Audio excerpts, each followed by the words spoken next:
Hello friends, good morning. Welcome সবাইকে আমার চ্যানেলের পক্ষ থেকে। তো তোমরা সবাই কেমন আছো? আশা করছি খুব ভালো আছো।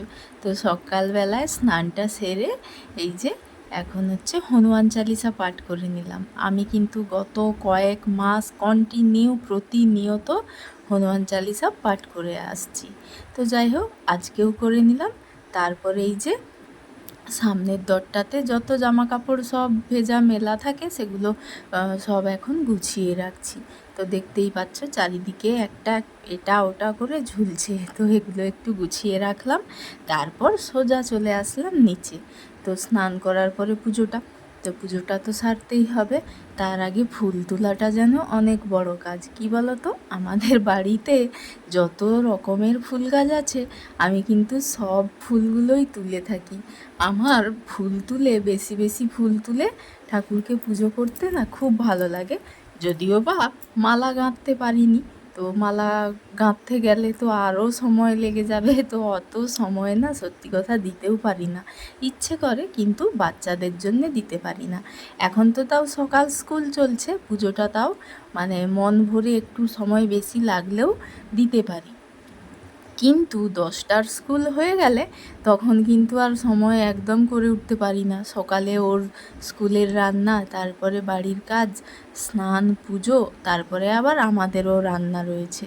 দুবার ধরে রান্না করা সকালের মধ্যে, তো এগুলো আর সম্ভব হয়ে ওঠে না।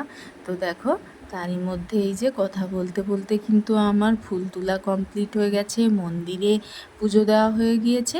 এবার ঘরের ভেতরে এসেছি, পুজো দিচ্ছি।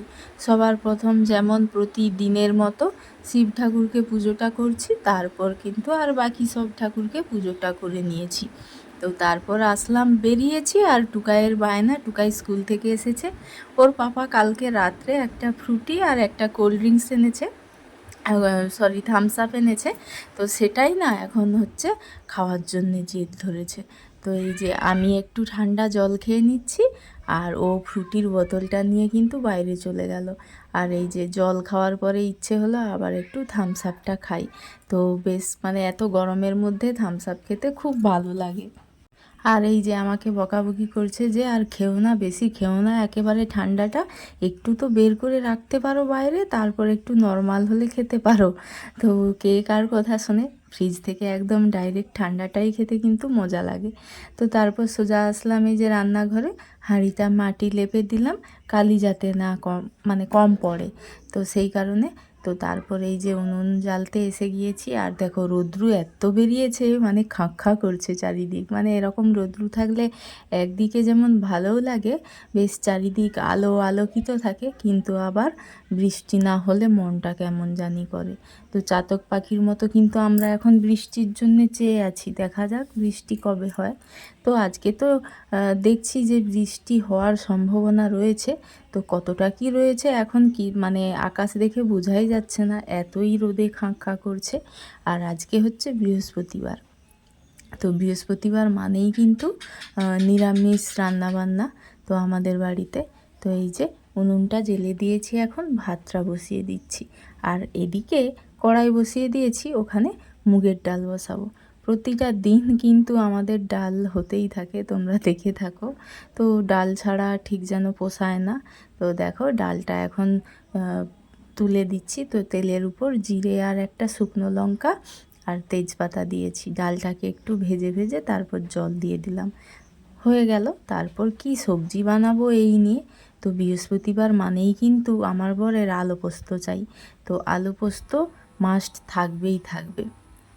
তো শুধু আলু পোস্ত করব কেন, তার সাথে ঝিঙে দিয়ে দিয়েছি, ঝিঙে পোস্ত বানাবো। আর এই যে দেখো, সবজি কাটতে কাটতে কিন্তু আমার ভাত হয়ে গিয়েছে আর ডালটাও হয়ে গেল। লবণ হলুদ দিয়ে নামিয়ে ফেলেছি। আর যেহেতু নিরামিষ, তো এই যে মা কয়েকটা বড়ি দিয়েছিল, তো এই যে বড়ি কয়েকটা ভাজছি, নকশা বড়ি।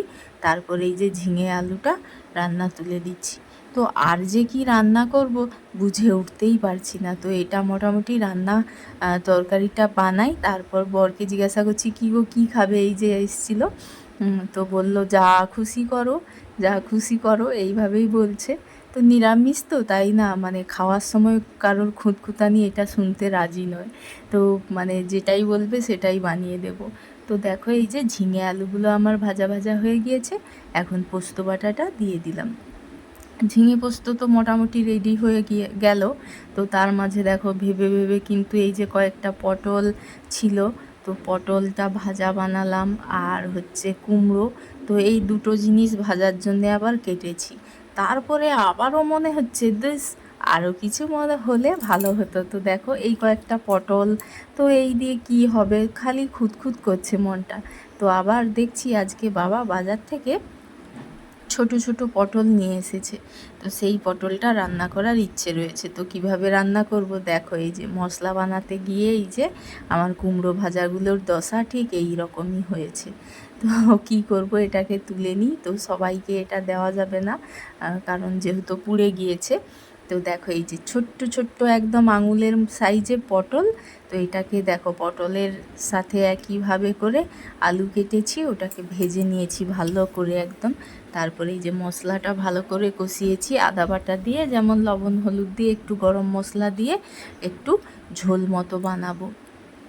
তো দেখো এই যে পটলগুলো একদম কিন্তু ছোট ছোট, আমাদের এদিকে বাজারে না পাওয়া যায়, দেশি পটল বলে এগুলোকে, ছোট্ট ছোট্ট হয় এগুলো। পটল পোস্ত, গোটা গোটা পটলের পোস্তটাই কিন্তু বেশি রান্না করি এই পটলগুলো, এই সময়ে কিন্তু পাওয়া যায়। তো এই যে আমার পটলের তরকারিও হয়ে গিয়েছে। তারপর কিন্তু আজকে কাচাকাচিটা সকালবেলায় করা হয়নি, তো এই যে ভেজানো ছিল। তো এখন রান্না কমপ্লিট হয়ে গিয়েছে। তো কড়া বাসনও মাজতে হবে, আর এই যে তার আগে ভাবলাম যে এখন রোদ্রুর আছে, তো এই এক বালতি এখন কাছাকাছি, তো এগুলো এখন সেরে ফেলতে হবে। আর তনভিও স্কুল থেকে এসে গিয়েছে, 11টা বেজে গিয়েছে, তো রান্নাও কমপ্লিট। আর এখন কাছাকাছিগুলো সেরে নিলেই হয়ে যাবে। আর একটু মনে হচ্ছে মানে এতটাই গরম লাগছে, তো কখন গিয়ে পাখায় বসবো এটাই শুধু ভাবছি, জানো তো। তো কিন্তু এই কাজগুলো তো আমাকে ডাকছে শুধু, এটা করো আসো, ওটা করো আসো। তো অনেক কাজবাজ কিন্তু সংসারের রয়েছে, যেগুলো কিন্তু গরমের জন্যে না সত্যি আর ইচ্ছে করে না। তো তাই আর করা হয়ে ওঠে না।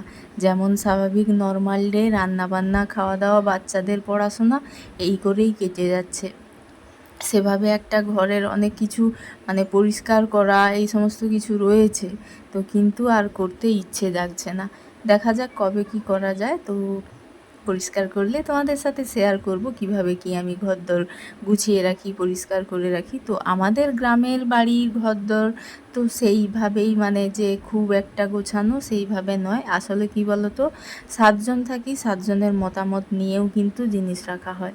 আমার এটা ইচ্ছে হয়নি যে আমার রুমের সামনে বা এই ঘরের মধ্যে এই জিনিসটা রাখতে, কিন্তু আর অন্য বাকিদের কিন্তু ইচ্ছে থেকেছে যে এই জিনিসটা এখানেই থাকবে, সেটা আমি যতই বলি না কেন। তো এটা একটা ব্যাপার রয়েছে, একেবারেই নিজের সংসার নয়, একার সংসার নয় যে আমার নিজের মতো করে গুছিয়ে রাখবো। তো যাই হোক, সব কিছুই কিন্তু মানিয়ে নিতে হয় শ্বশুর বাড়িতে। তো তারপর দেখো এই যে ছাদে এসেছি, আর এই যে কয়েকটা ফুল ফুটেছে। এটা হচ্ছে পিঙ্ক কালার, কিন্তু মাঝখানে হলুদটা বেশ সুন্দর লাগছে, আর এটা পুরোটাই হলুদ। আর এটা দেখো একদম থোকা মতো গোলাপি কালার, বেশ সুন্দর কালারগুলো। তো এখানে জামা কাপড়গুলো মেলে দিলাম। আর দেখো একেবারে কিন্তু দুপুরবেলা খাওয়া দাওয়া কমপ্লিট, এখন না আকাশে মেঘ উঠেছে, সব জামা কাপড় ছুটে এসে তুললাম। মনে হচ্ছে যেন এই বুঝি বৃষ্টি আসবে। দেখা যাক, আজকে সকাল থেকেই বলছিলাম যে বৃষ্টি খুব চাইছি। তো দেখো সব ভেজা জামা কাপড়গুলো কিন্তু এখানে মিলে দিয়েছি, যেহেতু দেরি করে আজকে কাচাকুচি করেছি। তো ফাইনালি দেখো এই যে এখানে একটু রেস্ট করতে এসেছি তো রুমে, তো দেখি না তারই মধ্যে কিন্তু এই যে বৃষ্টি পড়া শুরু হয়ে গেছে। ফাইনালি কিন্তু একটু শান্তি পেলাম মন থেকে। তো যাই হোক, চলো টাটা সবাইকে।